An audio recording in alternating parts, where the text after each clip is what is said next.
This evening, I tried to get Matt to show up on us for Sunday, but we got him today, and I would really like to hear. I'm sure you all would really like to hear what he has to say. He has a lot of interesting things he wants to share with us. I also have Dan Barker. Now let's talk about Matt Benjamin here. Matt Benjamin is a college graduate. He attended theology school at Union Theological Seminary. He's the author of the Book of Morals. He calls himself an ethical monotheist. Right. And he would like to discuss the grounding for morals in an atheist context. And he says here, in other words, if God does not exist, how can we know? Keyword know, as opposed to think or feel what is right or wrong. He would argue that if God does not exist, acts like murder and rape, among others, are not wrong in an absolute sense. Genocides like the Holocaust or those perpetrated by the Soviet Union, the Khmer Rouge in Cambodia, Europeans in North America are not wrong. While some people may think or feel those acts were wrong, such thoughts or feelings reflect mere opinion, as opposed to certain knowledge. Ultimately, he would argue that there would have to be something higher than human beings, a God, to be the final arbiter on moral matters. Also, we have with us Dan Barker. I'm sure many of you remember Dan Barker from one of our past shows. As you know, he's a former preacher turned atheist. He has a book out, Losing Faith in Faith. And I think he has a few others. I know he writes children songs and books as well. He's also an accomplished musician. Still getting money from some of those songs he's written in the past. And Christian organizations are still using his stuff. But that's okay. They're fine with it. Okay. So anyway, Matt Benjamin and Dan Barker, welcome to the show. Good to be here. Thanks for the invite, Richard. It's no problem. Well, Matt, we talked earlier before the show. Right. We had a great discussion. Yes, we did.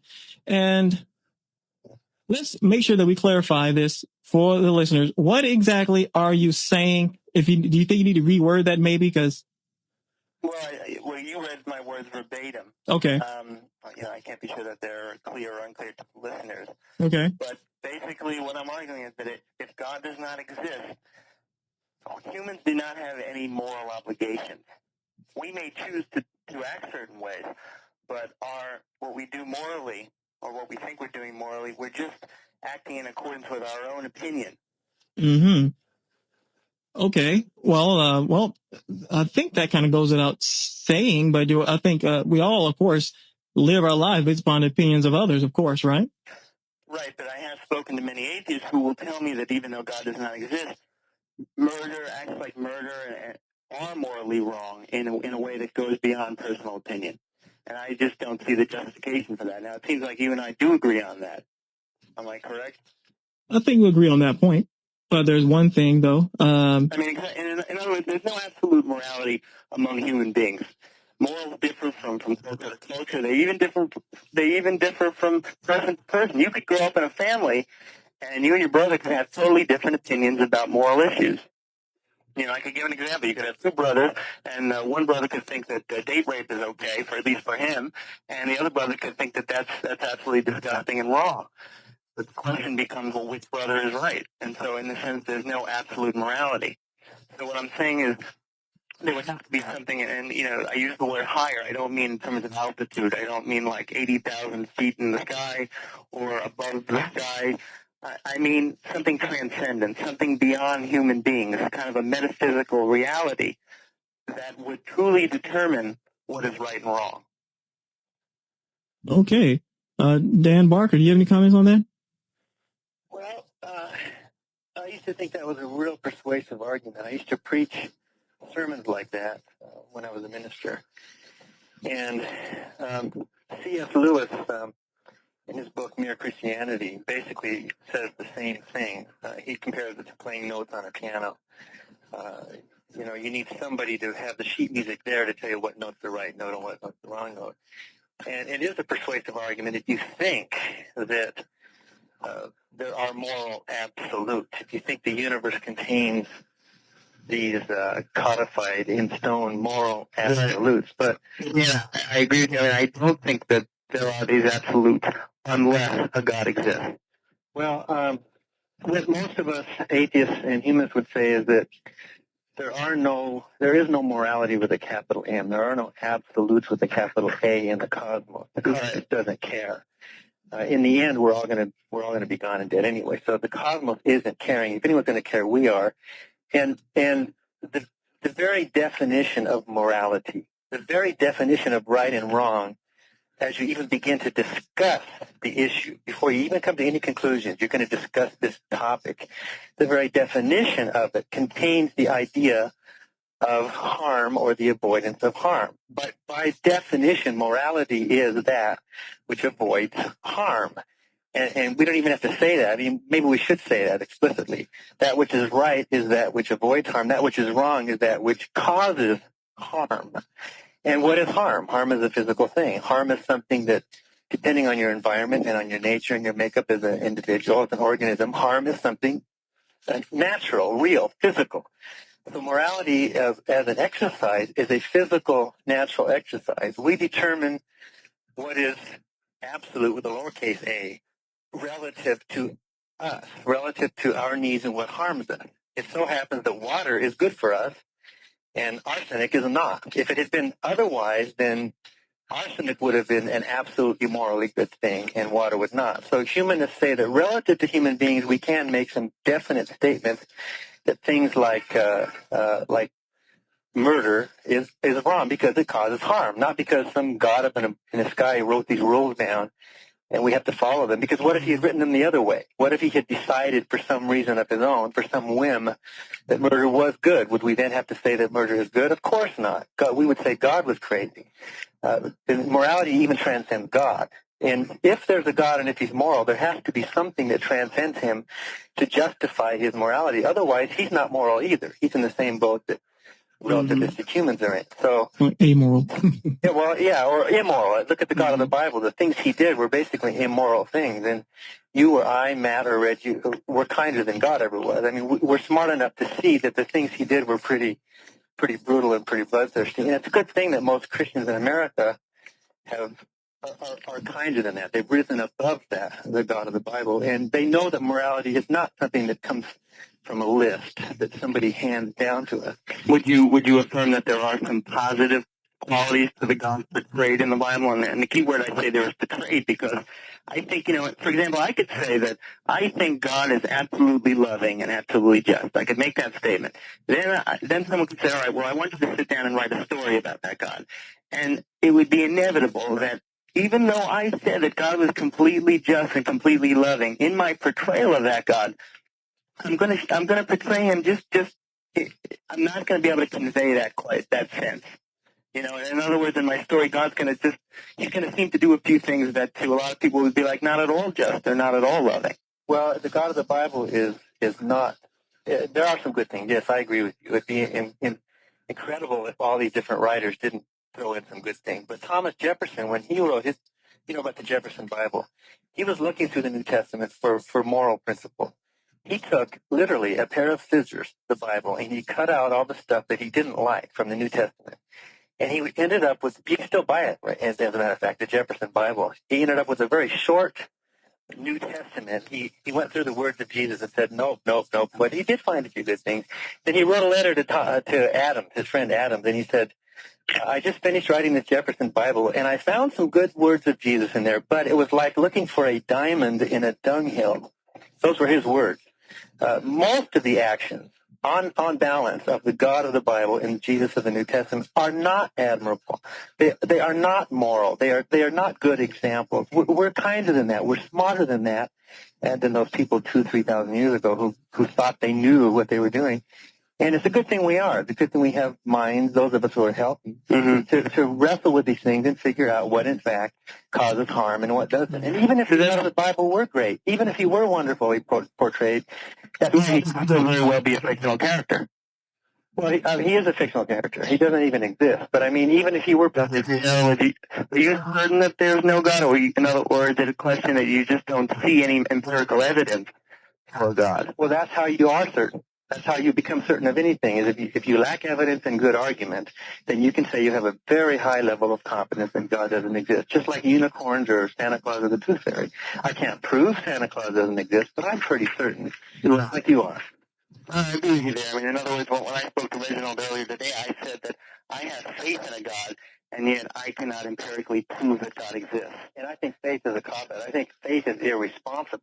But wait a second. Let's get to that aspect of it. And Matt, can you I'm sorry to interject. Could you pull back just a little? I can't adjust. I'm trying to get Dan to get up a little louder, but I can't. If possible, do you think maybe you can pull down a little bit on the back away a little bit from the mouthpiece there, just a little bit, so I can get my volume straight. Can you do that for me, please? You can still keep it to your ear, but just pull it down a little bit. You're talking to Matt, right? Yeah, I'm talking to Matt. Yeah, I can't get much louder here. Yeah, I'll move it a little bit away. That's great. That's better. Okay. Go ahead, Matt. Well, the question that I would ask Dan is basically, I mean, ultimately I have to really pose this question. What does it matter if someone spends their short existence? I mean, we can look at it relatively, that some could say 70 years is a long time, some could say it's not. But what is the problem with using our existence or spending our time having an ungrounded belief in this, let's say, fairy tale? I mean, in other words, in the end, who cares? I mean, in other words, I don't care, Matt. If you want to believe that, and if you're not causing any harm, if your beliefs aren't making you cause harm, then I don't care what you believe. If you want to stand on your head and pray to Mother Goose, that doesn't bother me. I'm not running into your church and dragging you out of the pew. But we atheists are often called upon to defend our atheism, and so, like the Bible says, be prepared to give an answer to any man that asks you. We're always being attacked. Right. Of course, we need to have some kind of response. I don't care what you believe. If you're a good man and you're not causing harm, and I'm sure you are a good man, then fine. And if you need the religion to help you get through life, fine. I mean, who am I to tell you what to think? This is a free world, right? Right. But let's take it one step further. Though. Let's say someone begins to use their religious faith as justification to persecute atheists or even other people of other religions. I assume that we've agreed that there's nothing objectively wrong or ultimately wrong about that, and if they can get away with it. But it is objectively wrong. How can we make that when some people are doing? I mean, in other words, right now in Israel, the Israelis and the Palestinians are both engaging in hate in God's name to an extent. Yeah. And just like Christians have done through history too. Right. And some atheists, I admit. Right. So how do we know that it's wrong? I mean, they think it's okay. They think they're justified in their beliefs. In other words, am I supposed to support what you're saying or what they're saying? What you're supposed to support is kindness and the avoidance of harm. But why? I can say they are wrong because they are causing unnecessary harm. They say they're right because they have some mandate from some spook in the sky, which is irrational.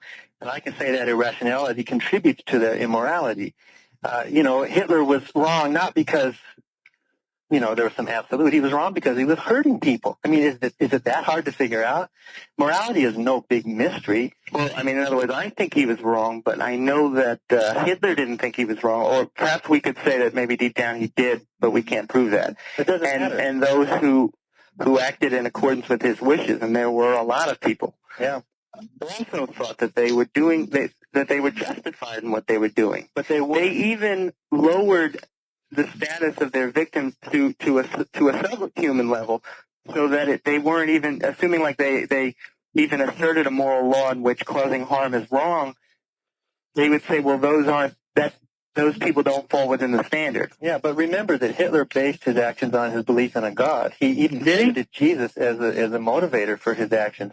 The stormtroopers wore "God is with us" on their belt. I mean, they weren't atheists. They thought they were acting morally because of some divine privilege that they had.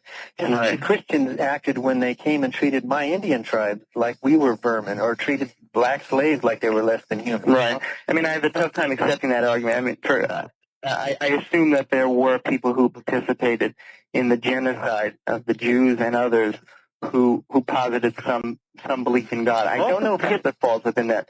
Most of them did. Almost all of them. Okay, and so in other words, where did they? They were obviously missed the part in the New Testament where Jesus said, "Do unto others as you would want others to do to you." In other words, they missed that part and skipped to other parts. Yeah, they went to So what were the parts that they skipped to? They went to the part where Jesus said, "You ought to beat some slaves less hard than other slaves, but you still ought to beat your slaves." They went to that part. Okay. In other words, they manipulated that passage.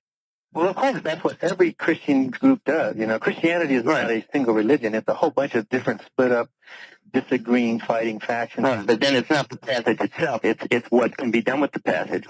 Exactly. So those of us who are people of goodwill, like you and me, we look above all of How do you know I'm a person of goodwill? I'm assuming the best about you. I mean, you sound like a nice guy, so I'm assuming the best about you. Those of us who are persons of goodwill, we rise above all of that, and we put all that beneath us, and we say, is this causing harm or isn't it? Yeah. Is this advancing life or isn't it? But goodwill is a relative term. What is goodwill to you and even maybe to me is not necessarily goodwill to the guy down the block. Except you and I are both human beings in the same species. We have relatively the same needs.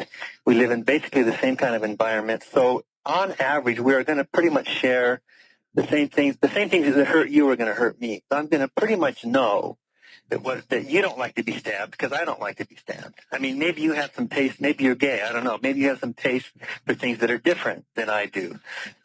Which is fine as long as you're not causing unnecessary harm, and as long as you are basing your moral dilemmas on good rational principles. In other words, what causes harm and how do we avoid it? Then I would call you a moral person.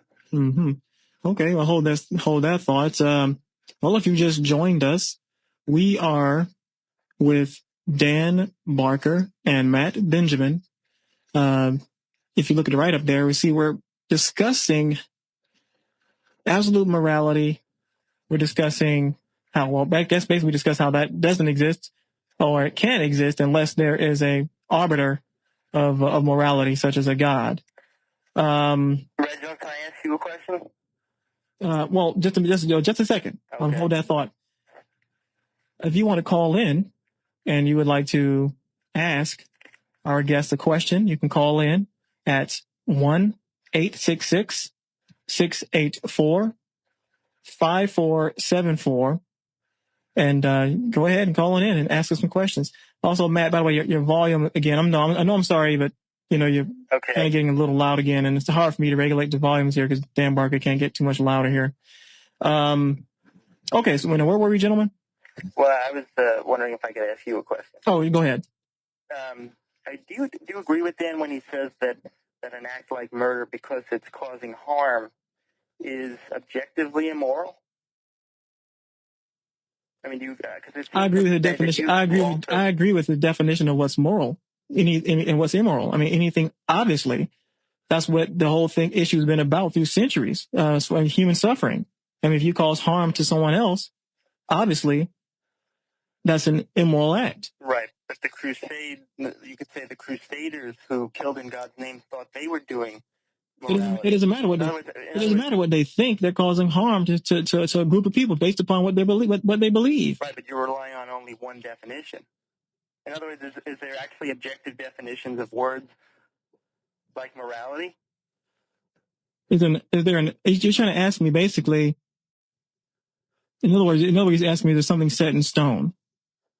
That this is it. This is what. And actually, I like Dan Barker's definition, so I have to agree with him. Yes, I agree with him. Okay, so that is the objective definition of morality that the world must adhere to meet the demand of what this word is. Well, we don't have to, but those of us who want to, we choose to. There are people like Hitler who chose not to. I mean, okay. But those of us who, fortunately for the world, there are enough of us, like you and me, Matt, who do value life. We do care about our species, so we make laws. We try to protect ourselves from those few who are either ill or cruel. We have systems of self-defense. We have systems of education. Right. We try to do something about it in the real world, not with some pie-in-the-sky kind of thing. Okay. And even if your God does exist, why does he have the right to tell us human beings what is right and wrong. I mean, how does he know? He doesn't live on this planet. He doesn't know what hurts. He doesn't know. He's never delivered a child. He's never been thirsty. I mean, we are the ones who live here. We know what it takes to get through this life, to change a diaper and mow the lawn and pay the rent and to get through. We got a caller calling in on us on the line right now. You're live with Infidel Guy. Who is this? Hey, Red, this is Ryan. Hey, Ryan, how you doing? Go ahead and turn your volume down, please. Ryan, go ahead and turn your volume down. I'm talking on. Okay, hang on.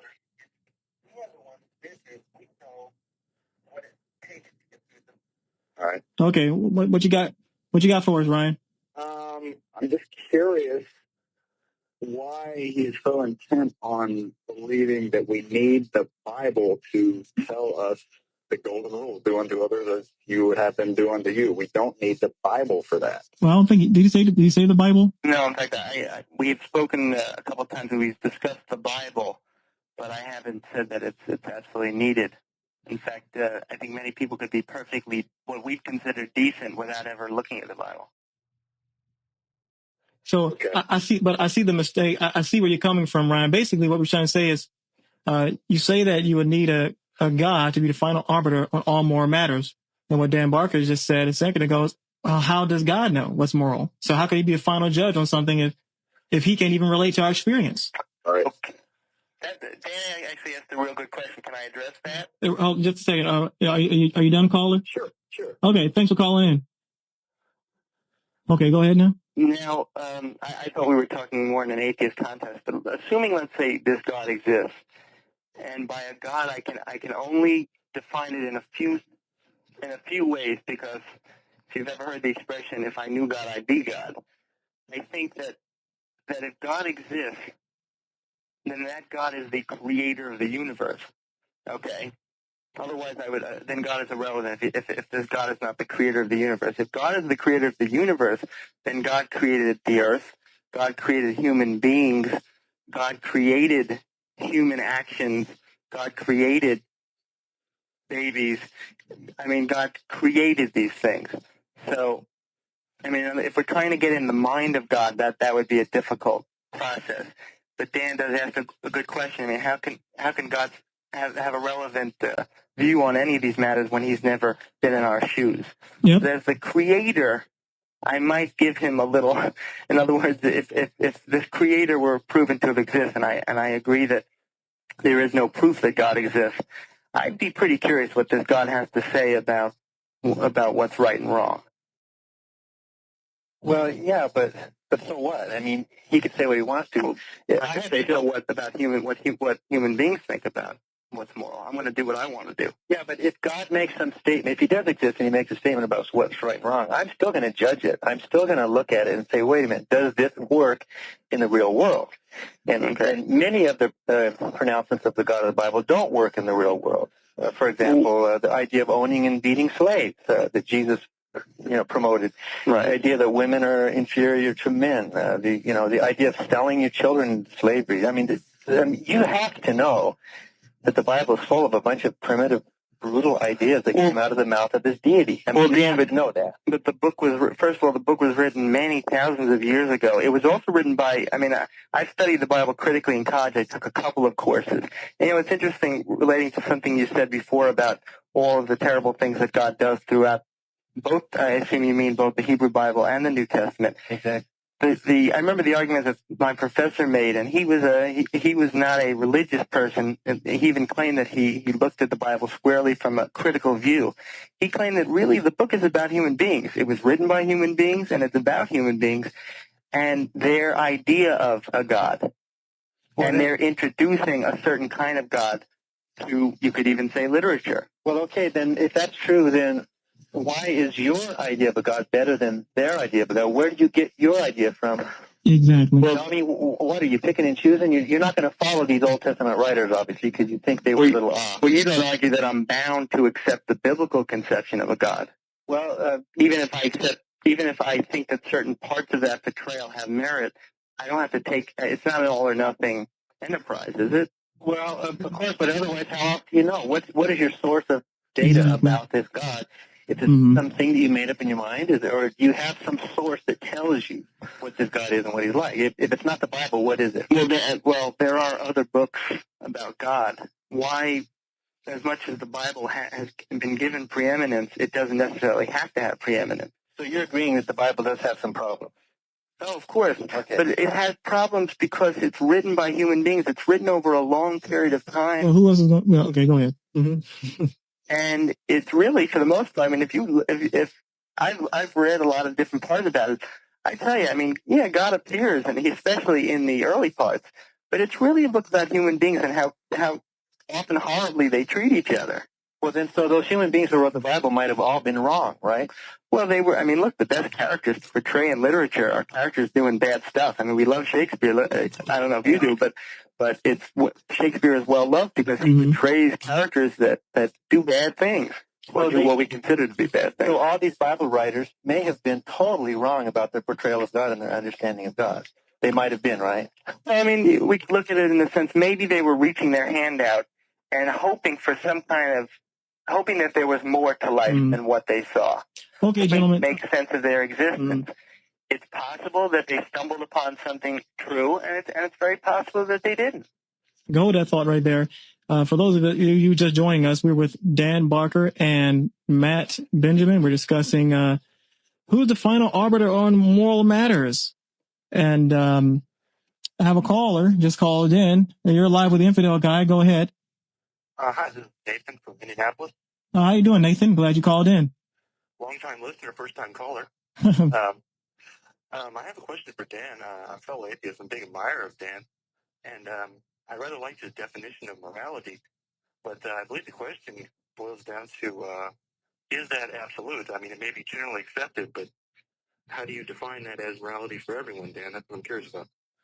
Well, I don't like the word absolute. And I almost don't even like the idea of objective morals. Because that's an oxymoron. Because a moral value is something that's in a mind, right? A value is a mental function. You value something over something else. So your mind is functioning, and so a moral value or morality is a mental thing. But to be objective means that something exists independently of the mind. Whether we think it does or it doesn't, something is objective if it exists out there independent of our thoughts. So how can you have objective morality? I mean, that's an oxymoron. You can't have something independent of the mind that exists in the mind. But I do think that relative to human beings, we can say that there is an objective basis in nature. There are not objective values, but there is an objective basis in nature because we are nature. We're natural organisms in a natural environment. We're not just a part of nature, we are nature. There is an objective basis for determining what causes harm and how to avoid it. So water, for example, is an objectively determined thing that we know enhances life. So we can say relative to ourselves that water is objectively valuable. So we can put a value on the water, and we can say that we can make value judgments about killing, about loving, about holding, about sharing, about giving, about stealing, about all these other things that either enhance life or harm life in some way. And so we who are secular humanists and atheists and agnostics, we can say that we do have a solid objective basis for making moral values in the real world. Okay. Any other questions, caller? Well, yeah, I'd just like to expand on that a little bit. You're making a statement that, and I would think that's probably true, that that's what people use as their value basis, but can you blanket all of humanity with that definition of morality and how we view morality? Well, of course not. I think that's what we talked about earlier. Once the definition is no longer objective, then it can no longer be the grounding for objective morals. Well, what do you think it is, Matt? How would you define the word morality, then, if it's not the same as mine? Well, I rather like your definition, as a matter of fact. How would Matt define it? Yeah, I would go, your definition sounds fine to me, but I just don't think that we're going to get all of humanity to agree with it. And you'll get a lot of humanity that will skip over certain parts or will justify causing harm to people and yet they'll still not consider that immoral, even if you show them the black and white definition. Well, because they're ill or they're mean or there's something wrong there, but the rest of us have to deal with in some way. Right. I mean, for example, and Reginald and I spoke about this a great deal today, is the events of Massachusetts, a town outside of Boston last week where a man killed 7 of his coworkers in cold blood.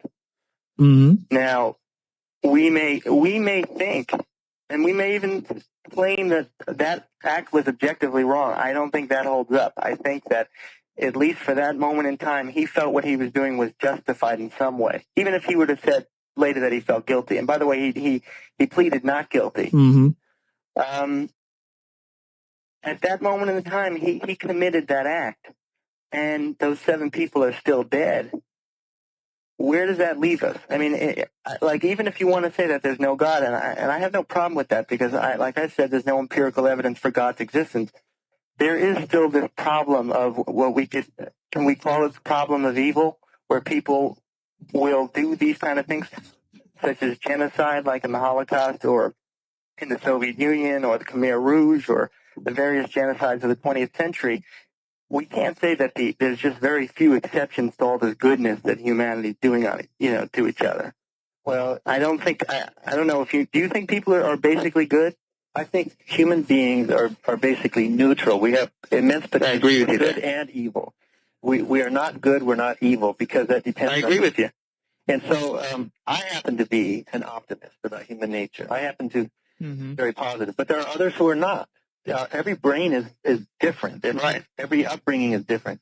Some people are ill. Some people have mental problems. Some people have emotional problems. And some people are they not accountable? If that man was proven to be to have emotional difficulties, would that render him not accountable for that act, or he's still accountable? Well, I don't think that's even a relevant question. Society needs to protect itself from someone like him. We either put him in a mental hospital or put him in jail or do something to try to minimize the harm. To deal with him in a positive way is moral. Right. You know what I mean? It doesn't matter if he feels guilty. I mean, what does God have to do with whether he feels guilty? I didn't even bring God into it. Well, we're assuming there is no God. Yeah, well, of course, but so what does it matter to me if he feels guilty or not? What I care about is if my daughter is a little bit safer when she walks out the door of my house, because I'm doing everything I can, and my government and my system of justice and defense and laws are doing what we can in the real world, not putting 10 commandments up on schoolhouses or something to try to make people feel like they have a basis for morality. Right. Let's do real things. But that's, of course, and I agree with everything you're saying. It's just little consolation for the families of those 7 victims. Exactly. They had a horrible tragedy. Well, we have somebody else calling in here. You're live with Infidel Guy. Go ahead, caller. Yeah. Hi, I'm Tim. How you doing, Tim? I'm from New Jersey. Okay, great. I'm glad you called in. Yeah. I have a question for Matt. Okay, for Matt. Mm-hmm. I would like to know if he lost belief in God one day, would he all of a sudden think that murder is right and start killing people? That's a great question. It would most likely not change my opinion about that. In other words, how do you know? One day, and by the way, like my belief in God it fluctuates. It's not something where I am 100% confident. I said to Reginald today, if you put me on a lie detector and you asked me, do you believe in God? And I said yes, I think that the machine would go off. And so I'm not certain that a God exists. But if one day I concluded that God definitely doesn't exist, I wouldn't go out and murder. But I think, part of the reason I wouldn't do that is I don't want to spend my life, I'm the kind of guy that would get caught, so I'm going to go to jail, and that I don't want to do. And I do have a regard for human life. But at the same time, there are people out there that do not have that same regard, and I really can't say that if they, like that man in Massachusetts, does that it was wrong for any other reason besides the fact that I don't like it. Can I just read one little quote that I cut out? It's actually a quote. You ever heard of Bertrand Russell? Yeah. He was an atheist philosopher, a brilliant guy, great writer. He was an agnostic. Yeah, I got a couple of his books. Agnostic, but he was somewhat anti-religion, and he didn't believe in God.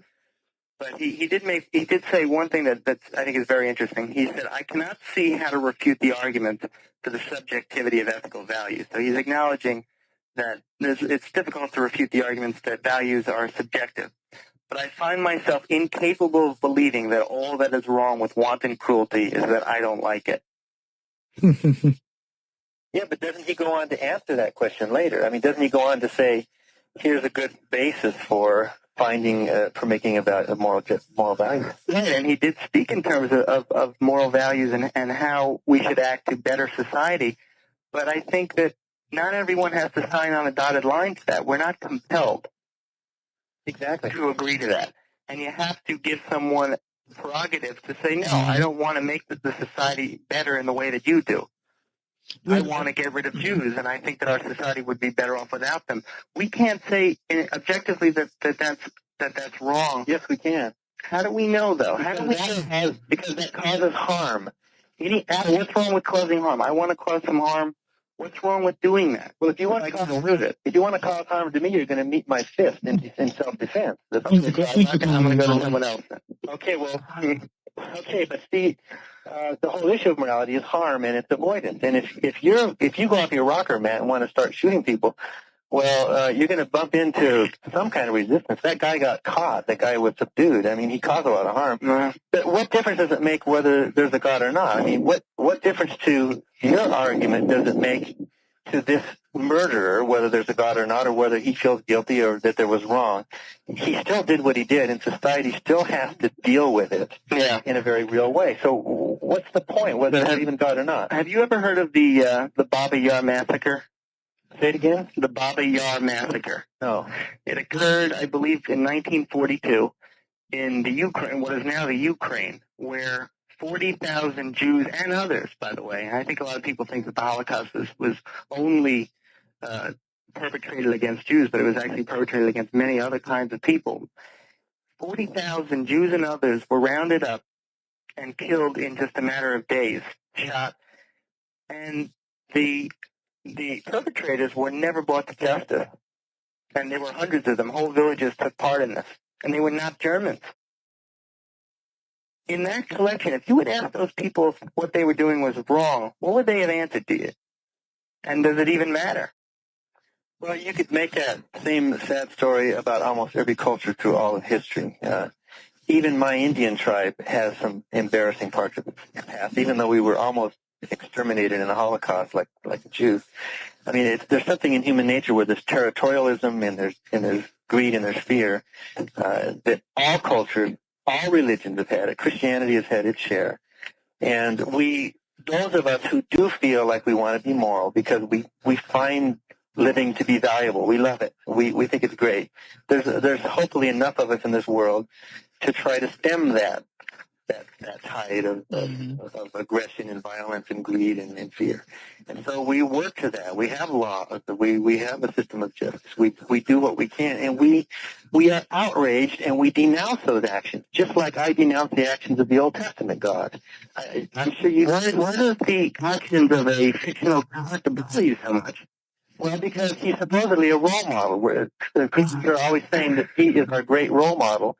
And if he was our great role model, I wouldn't want to live in the same city. Well, so was Ray Caruth, but, we need to, I guess, have better role models. I could ask you, do you think the Big Bad Wolf was a good role model?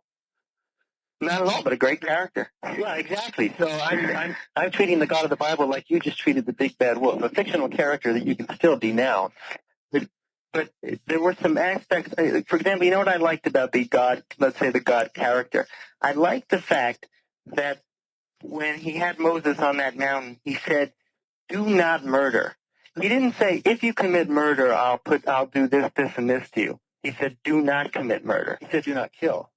Actually, that's a common mistranslation. All right, of the original Hebrew. The commandment was do not commit murder. You know the Hebrew word there? I don't. Well, we got a caller coming in. Maybe the caller knows the word. I know the word, Reggie. The word ratzak, and it does not mean murder. The Hebrew word ratzak has been used throughout the entire Old Testament to refer to killing by humans, by animals. It is not murder. But then God went out and said, go ahead and kill. He said, thou shalt not kill, but he contradicted himself. Okay, so he was a hypocrite, but he had a standard. Yeah, Moses went out and killed 100,000 people. He had a high standard for himself. So And he blew it. You're live with the Infidel Guy caller. Go ahead. Hi, Reggie. This is Melkor from New Mexico. Hi, how you doing, Melkor? I'm doing okay. I had a question for Matt. You had said that you didn't know whether God exists, and that if you took a lie detector test, you would probably fail it if someone asked you that. Right. I was wondering what leads you to accept the existence of God. I guess I don't know if you see evidence yourself, but you admit that you don't. You would fail a lie detector test. So I'm just trying to figure out exactly what it is that leads you to that belief. Okay, that's another great question. If I were to ask myself, why do I believe in God? Part of it has to do with that it's very difficult to reconcile tragedies that occur and to then say that there's nothing after this, that there's no punishment for the wicked and no reward for the good. And by punishment, I don't mean burning in hell, and by reward, I don't mean necessarily milk and honey. But at least what I'm talking about is accountability, where human beings are accountable. I want to be accountable. There are things that I've done in my life that I feel bad about. And in a sense, I don't quite want to get away with it because people never found out that I did it. So part of it comes from that. Part of it comes from I think something positive. I see in human beings there is a moral sense. Whether we always act on it or not, I often don't. You know, I consider myself an ethical monotheist, but that doesn't mean that I'm necessarily that ethical. And I could put my ethics against an atheist ethics any day, and it might come out to be that the atheist is much more decent than I am. Mm-hmm. But I think that it's hard for me to think that moral sense is just that it just derives from a natural process. I feel that in some sense it was planted there. I don't know the process in which it was planted. My man. But that goes to part of it. My man. You have any other questions for us, caller? Well, basically, I guess you're saying that it's just for emotional reasons that you believe that you feel that people who do good or bad should be rewarded or punished regardless of what the reward or punishment is. And well, a good deal of it is emotional, and it's intellectual in the sense that, I mean, I've asked the question, can something come from nothing? Can you have this earth and this universe? Thank you, caller. And have intelligence? We're an intelligent being, and animals, to varying degrees, are intelligent beings. Can you have that from non-intelligence? And yet, and that's the so-called cosmological argument for God. Can something come from nothing? And yet, at the same time, though, I'll admit the argument's not a perfect argument. I think it's got some credibility. Okay. If you're just joining us, we're with Dan Barker and Matt Benjamin, and we're debating who is the final arbiter on moral matters. Well, Dan, what other responses? Well, it appears here that we're still split down the middle, and Dan asked Matt a very interesting question earlier. He asked you, where are you getting your God concept from? And I think that's a very, very important question. Where are you getting your God concept from? And I think once you answer that, maybe this will become a little more clear to our listeners. Okay, well, in a sense, I'm getting it from books that I've read. The Bible being one of them, and I'm not going to make an apology for that. As much as I deny the fact that the Bible is the inerrant Word of God, I think that the fictional, what you would consider the fictional character that they were portraying, there's something there. So what I'm asking is, that could capture some aspects of the God that is. So Matt, basically what I'm saying is, so you pick and choose, as Dan has said earlier. So really what you've done is conglomerated many different aspects of God that you maybe heard from different authors or different cultures and religions, and you assimilated your own concept of a God. So in effect, you created your own God, correct? Yes, and yet I still think the God exists. Okay, wow. In other words, We can all make up anything we want. Like you're saying that I created the God, that I reached out, and this is what I have come to understand as the God that exists. And yet I can't even say that I believe in this God thoroughly. I have my doubts. You know what the word Israel means? Dan probably does. You mean from 3 different gods? No, the word Israel means struggle with God. And so I don't think that we are obligated to believe in God. I think we're obligated to struggle with the question, which I think is what we're doing tonight. Exactly. Question. It's concept. Doesn't mean it actually exists. So they're struggling with a concept or an idea. But it's a legitimate question to say, does God, I mean, I have a book in my room that says, the book is Does God Exist? And it's a collection of various arguments back and forth, going back all the way to the Greeks. I mean, this is a question that has perplexed human beings, and human beings have addressed it. Yeah, I agree with Matt on that. It is an important question because it's part of the fabric of our history and culture as different cultures in the same species. Almost every culture has had some kind of a religious history to it, not necessarily Christian, but it's interesting though that, you know, if God does exist, why are we still having a debate? I mean, why after all these millennia? I mean, we don't debate whether gravity exists. Or stars exist. You know, scientists don't gather together on Sunday mornings and hold hands and bow their heads and say, yes, gravity is real. I have faith that gravity is real. You know, we think that we're pretty insecure about it. And you said earlier that even if God did exist and made himself known to us, made itself known to us, that God might not even be relevant then because he's never been in our shoes. He's never lived life as a human being. Well, yeah. Well, in that case, I might intellectually say, okay, God does exist, but that doesn't mean I owe him any adoration or allegiance. I could still say he's a son of a gun. I mean, I can still criticize him and say, well, fine, show me what a macho man you are and send me to hell. Right. What would you criticize God for, assuming this God made itself known? Well, for one thing, if he did create everything, then he's responsible for evil. The Bible even says very clearly that God created evil. That's true. You know, I mean, the question of responsibility is another question, because I might hold human beings accountable for evil that's done by human beings. Yeah, but I mean, if you believe the Bible, God created evil very directly, and well, did God create evil or the possibility of evil? I mean, in other words, if there's no evil, even you agree, then there's no good, and so good is irrelevant. Well, Matt, we're talking about the biblical Bible here, Isaiah 45:7, which it did say that God did create evil. That, but I mean, there's no mistranslation. The word is ra. What would be the relevance of good? Well, these are primitive concepts that these guys were talking about. I don't think we're highly advanced, but I don't think the concept of evil with a capital E or good with a capital G exists. Relative to human beings and relative to living organisms, you can say that something enhances life, which is good, or it harms life, which is evil. But they're not some big cosmic concepts. But if there's no good with a capital G and evil with a capital E, which I do agree with, if there's no God, then what, aren't we saying that really good is personal preference, and evil, what's good to you might be evil to me, what's evil to you? We're not saying that. We're saying that those of us who are ethical humanists are saying that good is that which enhances the survivability of our physical organisms. That which is, we know what good is. Evil is that, by definition, relative to human beings, that which harms it and threatens it. So things like killing, pain, harm, stealing, deprivation, those things, by definition, relative to humans, we call them evil with a lowercase e. But they're not some big cosmic things up there that, just because you have a word doesn't mean something exists. The people who steal from the rich to feed the poor, that wouldn't call that stealing evil. Yeah, well, so stealing is no longer evil. Well, even Jesus did that, exactly. So we don't know that stealing is evil, because there are people who say, well, I stole to feed my family, so that doesn't fall within the evil context. Exactly. And secular humans would say that many moral questions, which are dilemmas, in other words, you have a conflict of values. You have one value on this side, another value on the other. You resolve them by weighing the relative merits of these conflicting values. We would say that in some cases, stealing and lying are actually very good moral things to do. You can't make a rule that say always tell the truth. Suppose a woman knocks on your front door, and she's bloody and bleeding, and she says, my husband's trying to kill me, please. And so you bring her in, you clean her up, you give her a place to live, to stay, and then the husband knocks on the front door an hour later and says, is my wife here? I would think you would have a moral obligation to lie to the man, and that would be a good thing to do, to tell that man a lie, because you weigh the different consequences. You can't always say, Dan, I'm obligated to nothing. I mean, I'm obligated.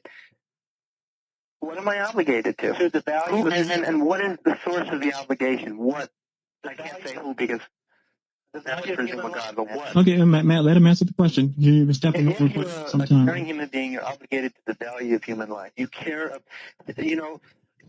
I live and I want to continue living. It's my nature, and I assume that you live and you want to continue living too. It's your nature. So I assume that the things that cause harm to me are causing harm to you, and because I choose to value human life and I extend that value to you, then relative to our needs and the things that cause us harm, I feel that since I value life, I am obligated to continue that value and to propagate this life on this planet. That's my obligation to the human species, not to some dictator in the sky who has his own agenda. Right. But Dan, if I obligate if I value my life and that husband comes knocking and he thinks I'm lying to him and maybe he breaks into the apartment, isn't it more in my interest, considering that I value my life, to hand the wife over to him? Well, maybe. I mean, suppose he comes in, if my family's at home and I don't want to endanger them, I say to the woman, get out of here. I feel real bad for you, but I got to protect my family. Exactly. That might be the most moral thing to do in that case. You can't make a rule, is what I'm saying.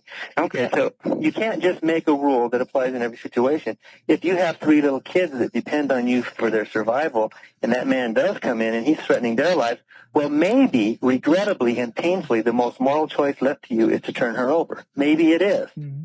You know what I'm saying? But it can't make a rule. So doesn't it come down ultimately, Dan, to personal preference? No, it doesn't. It comes down to weighing the relative merits of the consequences of different actions. Which consequence causes more harm than another? That's the one you should avoid. Right. In other words, you're saying you could be wrong, but at least you utilize that system you're talking about, right, Dan? Well, yeah, I mean, we're not always perfect in our decisions. Sometimes emergencies are snap judgments where you have to decide quickly. Right, in this case it would be. Yeah, and so you don't always know. You don't have the luxury of sitting down and deciding. But what I'm trying to say is you can't just pull a list out of your back pocket and look down and say, what did God tell me to do here? You can't do that. No Christians do that in their lives. Mm-hmm. No Christians agree on what is moral. Take any social issue of the day that's really important. Take capital punishment or abortion rights or death with a dignity or gay rights, you name it. Take any crucial issue.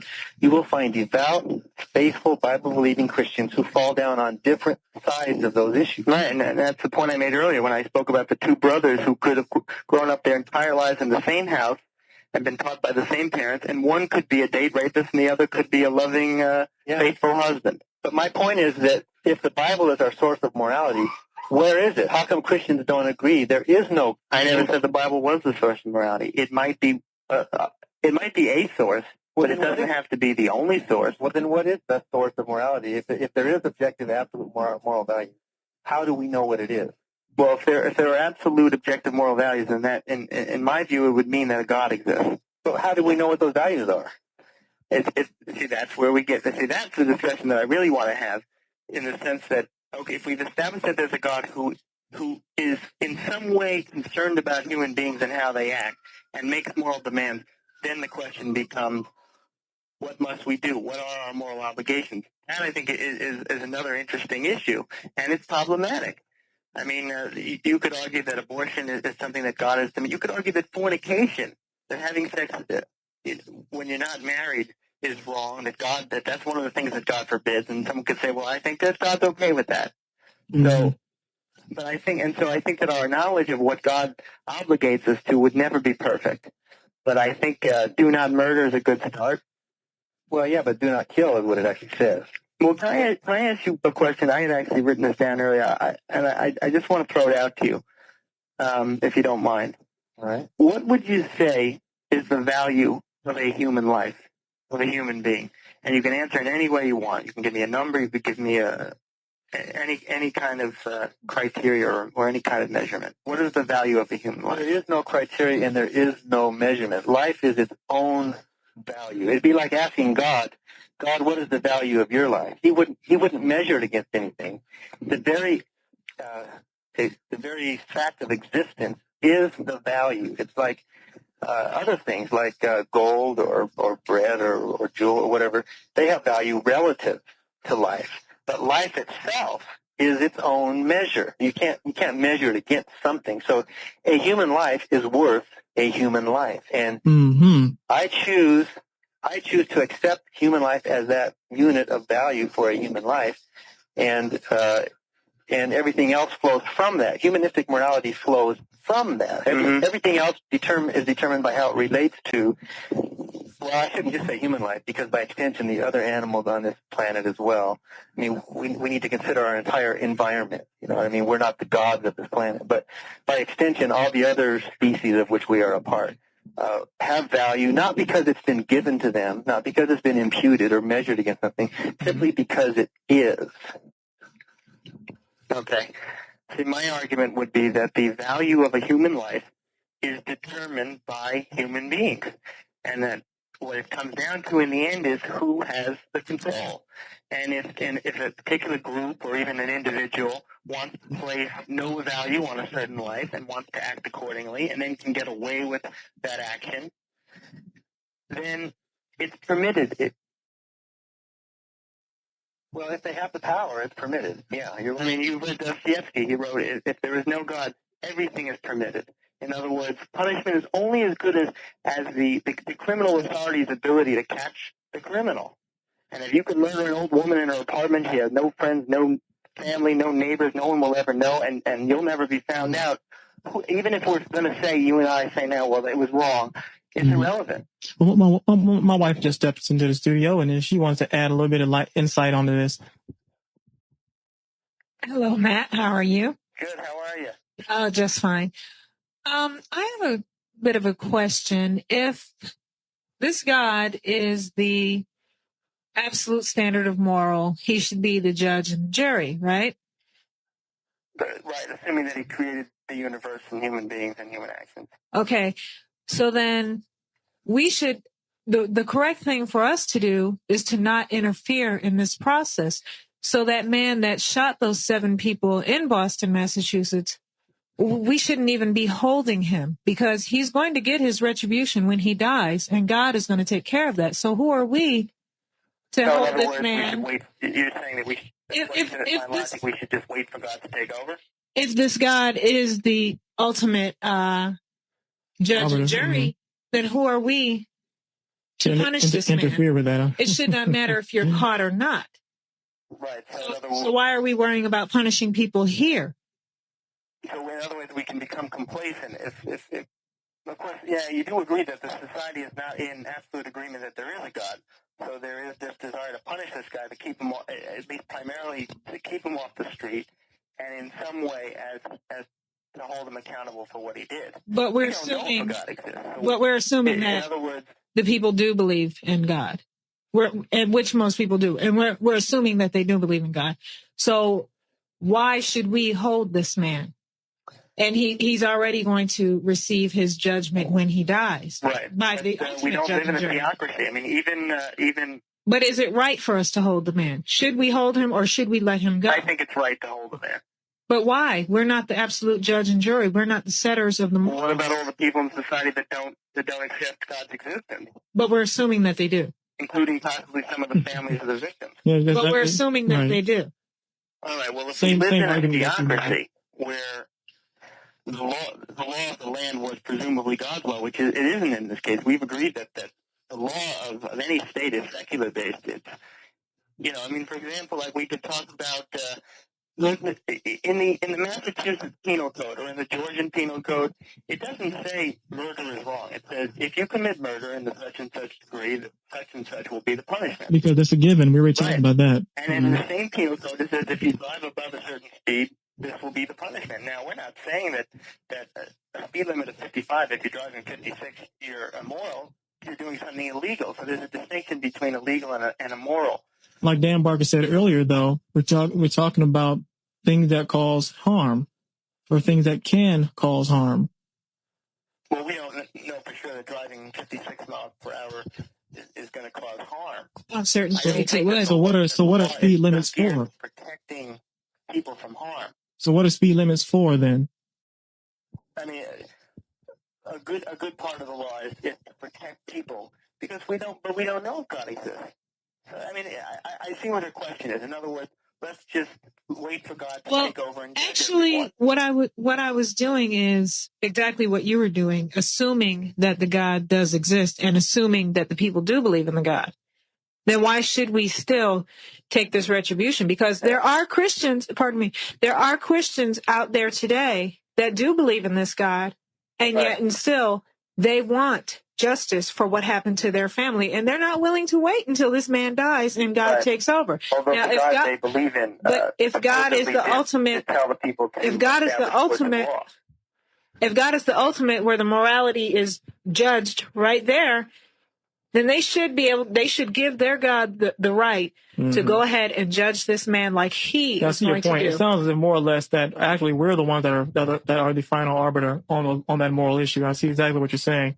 Well, I'm sorry, gentlemen and ladies, our time is up now for this broadcast of the Live with the Infidel Guy.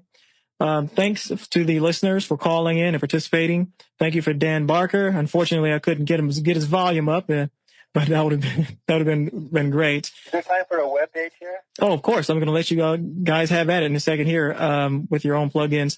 That was the next part. Go ahead, Dan. I work with the National Freedom from Religion Foundation, and that is in Wisconsin, and that's FFRF. And you can find us on the internet at ffrf.org.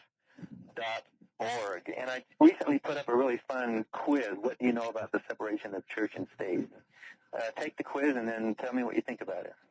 Okay, great. And thank you for appearing on the show, Barker. Really appreciated you on. Thank you, Matt. Oh, thanks, Dan. I had a great time. It was a lot of fun. And Matt, you said you have a book that's out. I've had a few of my listeners try to look for that book. They can't seem to find it. Where can they get your book? Well, it's unpublished.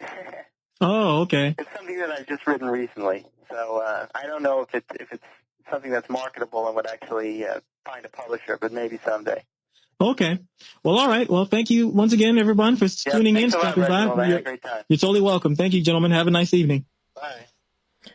And thank you, everybody who decided to hang out and listen to the completion of this debate. Once again, I apologize for the audio quality, but again, it will get better over time. These are some of the earlier shows I did. And again, we're talking, what was that, 1999 all the way to 2015 or so, 2012. And so it will get better over time. We're working on trying to improve the audio and whatnot. What I find really fascinating is when I listen back to this now, as I am, again, this was over 20 years ago or so. So here I am, I'm now 51, and back then I might have been about 26, 27. And I just kind of reflect back on some of my, I think I was more impatient back then than I am today. So I tend to listen more, try to really understand the context of what somebody's saying, why they think the way they do. And then I ask Socratic questions to see whether or not they really thought out very well the consequences of what they believe, and are there any contradictions that they need to consider and things like that. So in this particular program, and I must admit, even I didn't listen to the whole thing, but I did listen to enough to know that my thoughts, I think, are a little bit more clear than it would have been back then. So if you've heard anything, if you want any clarification about what do I think today, just ask me in the comments and I'll send an updated video with me talking about what my thoughts are actually on morality. Where does it come from? And of course, I mean, well, I guess I can mention it now. I mean, obviously, in my view, that morality is really an outgrowth of human evolution. We don't see, dogs, or well, I should say wolves is a better example. Wolves tend to work together quite well. They have a hierarchy, they have social groups, and they do have this kind of internal natural morality, if that's what you wish to call it, right? Or they definitely have this rule of these rules of behavior, so we can call those ethics. And then breaking some of those, that can get you kicked out of the pack. That can get you killed by other members. But there's no God needed for that. It just kind of makes sense when you think of it from an evolutionary standpoint, that those with the ability to work well with others, then their chances of surviving will be better because you will be given more opportunities. You'll be better protected. You could have better mates choose you, right? And things like that. And so, but if you lean outside of that, unless you're doing something immoral, such as rape, right? Or maybe perhaps even incest. And unfortunately, all of us are products of those things. That's just the reality of our biology. But if those things were caught in many societies, many cultures, then you are ostracized. You are condemned, kicked out, if not murdered, killed for those actions, convicted, tried, hung, etc., right? Stoned to death, shot with an arrow, and you had to run away. Yeah, that was a thing too. They'll kick you out, and and if you can get away, they'll let you get away. But if you didn't, they would hunt you down with bow and arrow or a spear. But anyway, so yeah, those are some horrible things. But we had to do these things, right, to a degree, to protect ourselves, to protect our tribe. And this is where tribalism has evolved from. But now that we live in a society where we're becoming closer, right? We're spread apart by thousands of miles, but at the same time, the internet has brought us a lot closer. We're sharing ideas, sharing cultural ideas, sharing ethical values. And since we're doing that now, it seems like everything is much smaller than it was before. And tribalism, in my view, we don't necessarily need to have such tribalistic thinking anymore. We can just share ideas, and if we disagree, discuss those things why we disagree, using an evidence-based kind of perspective on those things, and just talk things out. We don't need to bomb each other just because someone's different than us. Let's have a discussion. If someone said they feel oppressed, well, let's talk about why they feel oppressed. If someone feels like they're attacked, let's talk about that. I don't see why we can't have these rational, logical discussions. And I think it's because people in power, unfortunately, they have an emotional pull towards something. So therefore, it's skipping their logical centers, right? They're just emotionally driven for some reason, whether it's they want to be authoritarian, or they think that their religion is the best, or their particular way of thinking about life is the best. Like whatever the case may be, when you have extremists, and those extremists, unfortunately, they tend to think they're educated, but they're really not. They tend to be, in my view, some of the most ignorant people on the face of the planet. Those who have these kind of biases and these stereotypical thoughts that they feed from, and then attack others because of it. They tend to be some of the most ignorant people. The reality is that we're all cousins. We're all from Africa. We're all genetically Africans, and most of us have the same kind of needs and wants. We just want to feel protected. We want to be able to provide for ourselves and our family, right? I mean, eating, medical care when we need it. And I think, and we want to be treated as if we matter, or be left the heck alone. Um, and all of those are fine. But dogmatism, they want to encroach upon other people's lives, even when they aren't negatively impacting them in any way. And we also have forces that be, they want to manipulate their population because, well, it drives money. If you can convince one side that some other side is trying to get them, or get you, which means it's an attack on them, then they may vehemently rise up to defend this particular person because he's part of their tribe. Again, tribalism. And forces that know this, the nefarious forces out there who understand human nature and tribalism, will continue to utilize those base fears in humans to keep manipulating them to do the things that they want them to do, whether it's sending money or attacking their enemies, voting for them, etc. We need to evolve beyond this. We need to intellectually start thinking far beyond this. It just drives me nuts. And so we're having these discussions in this particular show about morality.